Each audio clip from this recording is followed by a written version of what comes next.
Hello guys, welcome back to my channel. তো আশা করছি তোমরা সবাই ভালো আছো আর আমিও ভালো আছি। তো গাইস, আজকে সকালবেলা উঠে দেখছি যে বৃষ্টি পড়ছে, মানে সারা রাতও বৃষ্টি হয়েছে আর ঘুমটাও কিন্তু খুবই ভালো হয়েছে। বৃষ্টি হওয়া মানে কিন্তু রাতে ঘুম মানে সে যে কোনো মানুষের খুবই ভালো হয়। তো যাই পারে হোক, এখানে সকাল সকাল উঠে পড়েছি আর আমার কিন্তু বাড়িতে সব কিছু কাজকর্ম করতে হবে, মানে যা যা বাসি কাজকর্ম থাকে আর কি। যেহেতু আমার শাশুড়ি মা শ্বশুর কেউ বাড়িতে নেই, আমি একা।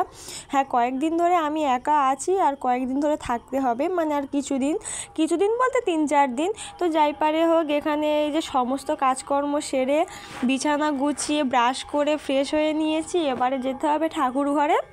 এই যে আমাদের মানে বাড়ির মন্দির, এটা আমাদের বাড়ির মন্দির সেরে কিন্তু আমাদের যে পাড়ার মন্দির, যে সরকারি মন্দির আছে, যেহেতু আমার শাশুড়ি মা সারতো, শাশুড়ি মা নেই মানে আমাকে তো অবশ্যই সারতে হবে। তো এখানে দেখতে পাচ্ছ ঠাকুরঘর পর সেরে এখানে আমি রান্নাঘরে চলে এসেছি। আর এদিকে কিন্তু তুমুল বৃষ্টি হচ্ছে, সারা রাত সারা দিন কিন্তু বৃষ্টি হয়েছে। তো এখানে নিজের জন্য আর আমার যে খুড়শ্বশুর আছে আমাদের কাছেই খায়। তো যাই পারে হোক, আমি আর সে আছি। তো এখানে মাছের ঝোল আর এখানে এই যে মাছ কিনে এনেছিল, মাছের ডিম হয়েছিল, মাছের ডিম আর আমড়া দিয়ে একটু টক বানিয়েছিলাম। তো এখানে দুপুরবেলা রান্নাবান্না করে স্নান ফান করেও চলে এসেছি। এবার তো স্নানের পরে অবশ্যই তো একটু স্কিন কেয়ার করতেই হয়। তো যাই পারে হোক, আমি যে রেগুলার টোনারটা ব্যবহার করি সেটা ব্যবহার করে সিঁদুর টিপ, বিবাহিত জীবন গাইস পড়তেই তো হবে। তারপর ঢং করে একটু প্লেট বার করে একটু যাই পারে হোক, তারপরে এই যে খাওয়া দাওয়া করে টানা একটা ঘুম মেরেছিলাম। এই যে বিকাল এখন বাজে 4:30, ঘুম থেকে উঠেছি। আর গাইস, আমার মানে এমন একটা প্র্যাকটিস হয়ে গেছে না, দুপুরবেলা রাতে না ঘুমাবো ঠিক আছে, কিন্তু দুপুরবেলা না ঘুমালে যেন শরীরটা ঠিক থাকে না। তো যাই পারে হোক, এবারে বিকালবেলা টুকটাক মানে বিকালবেলা তেমন কিছু কাজ থাকে না, টুকটাক ঝাঁট দেয়া, জল আনা এইগুলো। তো ওগুলো করে এখানে মুখ হাত পা ধুয়ে একটু এসে বসেছি। আর এই যে ডাক্তার বলেছে 1 লিটার বোতলে 3বার মানে 3 থেকে 4 লিটার আমার জল খেতে বলেছে। আমি তো 2 লিটারই শেষ করতে পারি না। 2 লিটার মানে 2 বোতল শেষ করতেই আমার মানে হামশাম খেয়ে যায়।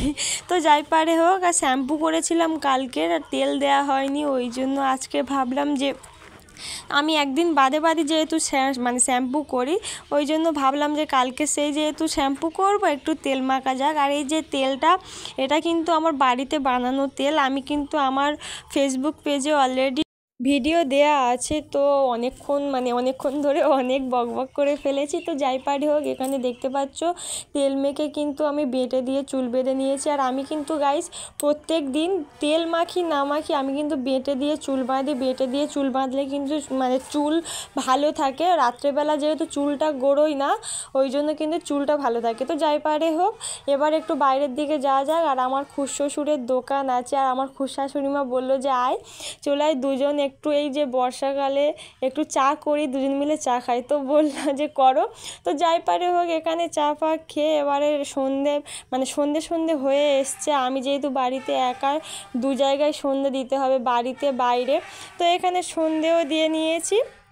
সন্ধে দেওয়ার পরে এখানে রান্নাবান্নাও করতে হবে। যেহেতু আমি একা থাকলে আলাদা ব্যাপার, কিন্তু খুড়শ্বশুর আছে, তাকে তো কিছু খেতে দিতে হবে। তো যাই পারে হোক, এখানে রাত্রেবেলা কিন্তু ভাত আর সয়াবিনের তরকারি করেছিলাম। তো ভিডিওটা ভালো লাগলে মানে like, comment, share, subscribe, YouTube থেকে দেখে থাকলে সাবস্ক্রাইব করে দিও, আর ফেসবুক থেকে দেখে থাকলে ফলো করে দিও।